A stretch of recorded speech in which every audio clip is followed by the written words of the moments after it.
你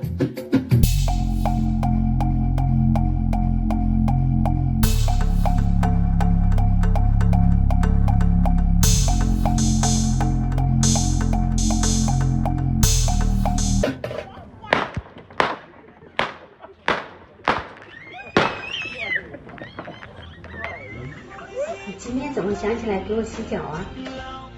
在朋友面前，你那么给我面子，回到家我当然也要给你面子。老公你真好。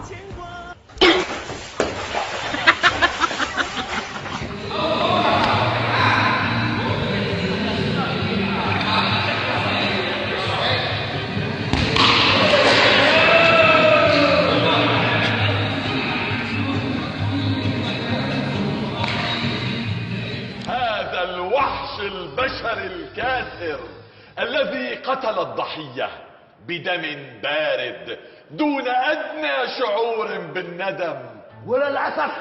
وللأسف إننا اليوم أمام جريمة تقشعر لها الأبدان وترتجف لها القلوب.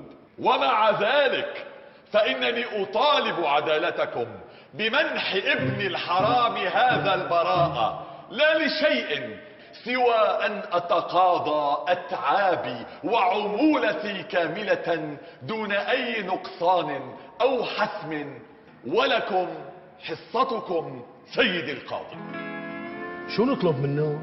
اطلبه قوي قلبك، الجريمة لبسته لبس. يعني قد ايه؟ اسألها الفاسد اللي جنبك.